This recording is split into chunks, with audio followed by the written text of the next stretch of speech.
Greetings everyone. Welcome to the first class in our Excel Basics program. To start off, we're going to let you be aware that I am running Windows 10 operating system and I use Excel from Office 365. Okay, and to begin, there are several ways you can open Excel. As you see down here, I have Excel on my shortcut menu, but you can also access it by going to the Start menu and scrolling down in alphabetical order. It's listed, and I go to my ease and I can just click on Excel and a page will open.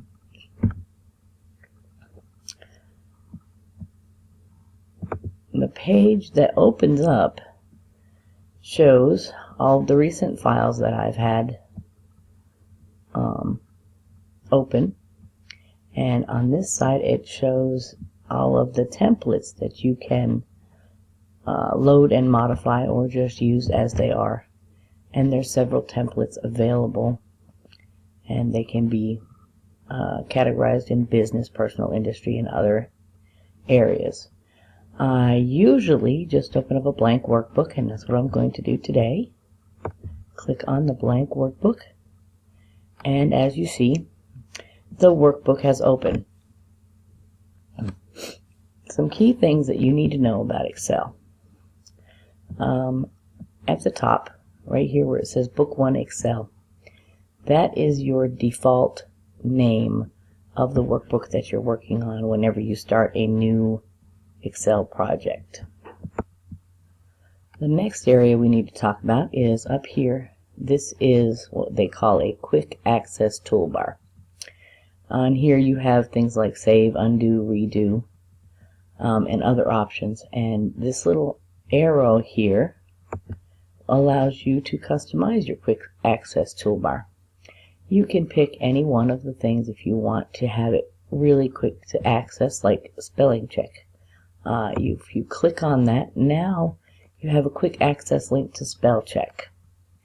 And if you want to remove things from your quick access toolbar, just uncheck it and it's gone. Right here we have all this area here. This is your ribbon, and in the ribbon you'll find all kinds of buttons that will help you to modify and make your Excel workbook the way you want it to look. And above the ribbon are these ribbon tabs. All of these tabs all have different ribbons with different buttons and tools that can be used. Now you come over to the right and you have your close button if you want to close your workbook.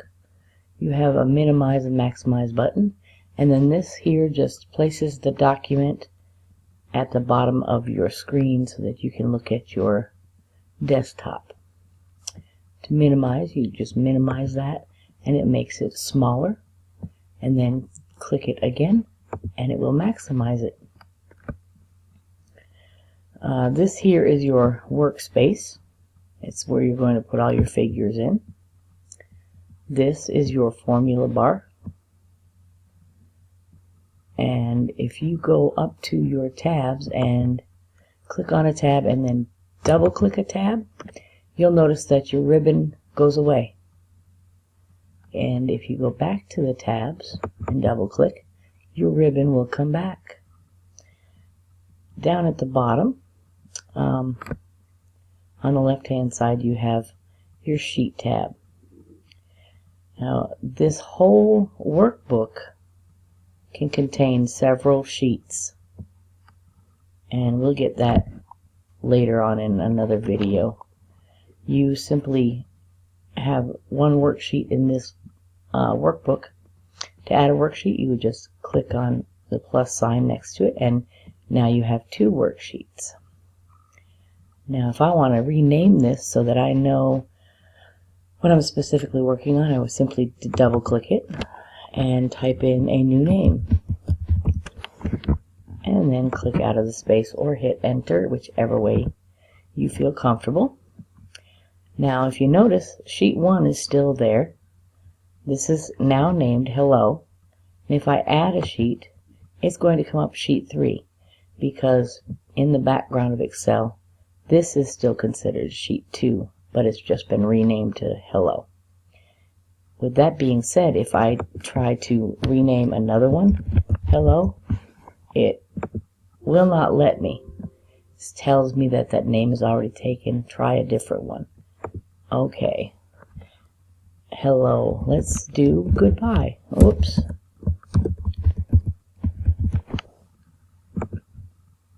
And it allowed me to do that.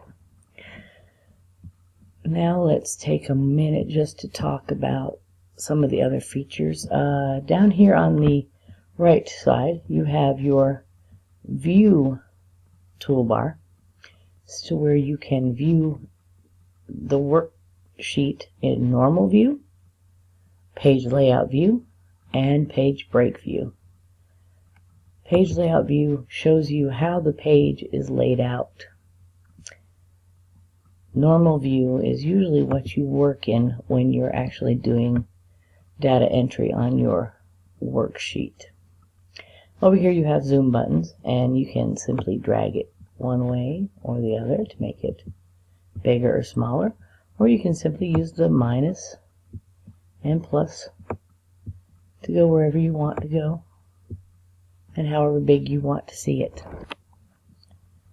Now let's go to the home page. On your home page, you'll notice that you have a lot of your office functions that would change your font and your colors and fills. Then you have alignments and stuff like that, and numbers and styles. Let's try, and I'm going to blow this up just a little bit more so you can see it better. I'm going to go into cell A1.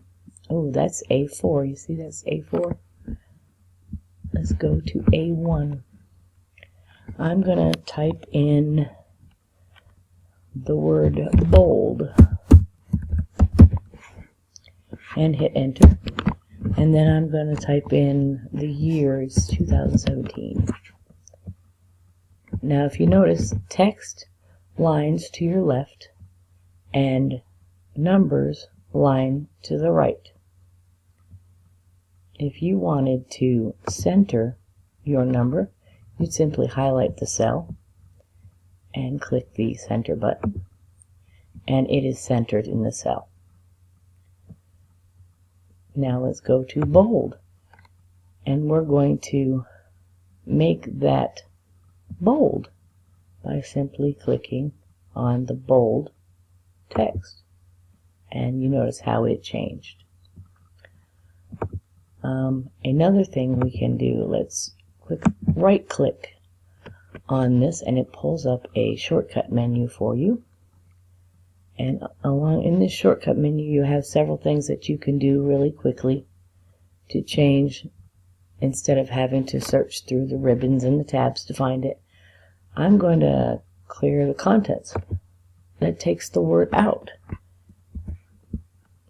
If I wanted to use a quick toolbar, let's put the word bold back in there, and you notice how it stays bold because I have made that cell bold, not just the word.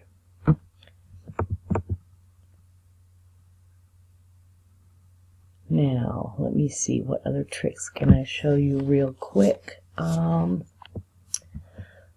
Let's go into the page layout, and I'm going to hit enter. You notice how everything seems to be faded out. I cannot use any of those things because I have my cursor highlighted, and Excel does not realize that I'm not using that cell anymore. So if I hit enter, everything comes back so that I can use it. I'm going to enter a few more years in here, just for us to use so that we can set up print areas and show you just how it all works. Okay, that should be enough information for us to demonstrate. Now, if you notice, you have under orientation for your page area setup, you have portrait and landscape.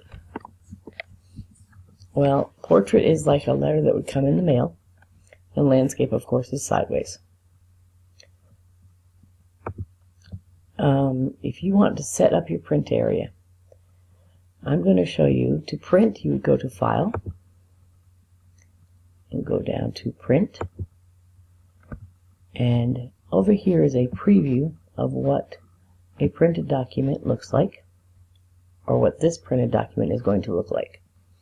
Now, if I change the orientation from portrait to landscape, the page will change.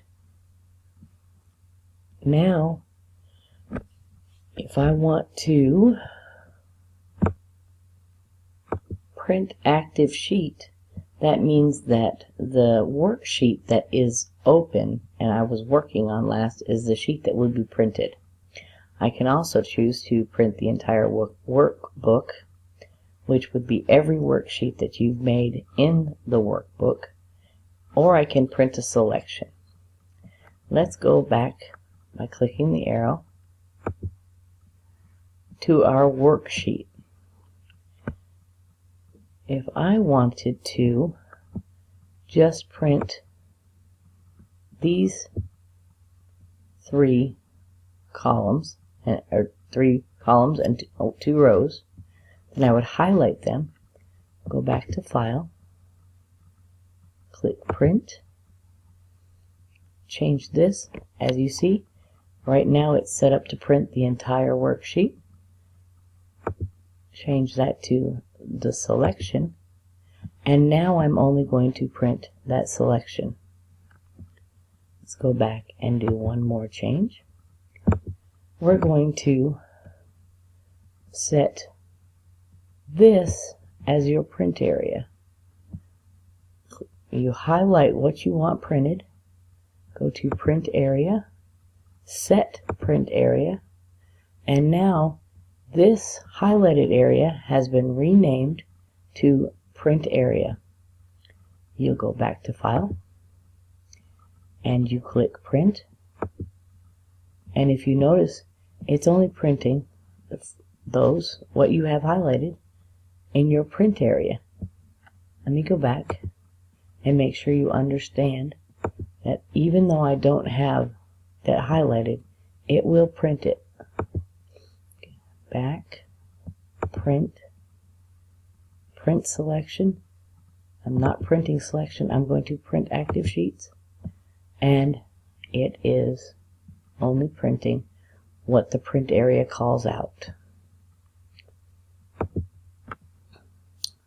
Okay, now this to me looks pretty sloppy because you have one that's centered and the others that are not.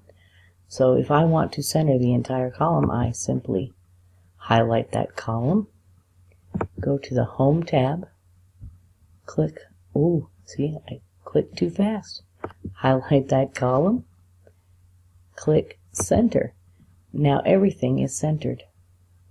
I can do the same this way and click Center, and everything is centered in the cell.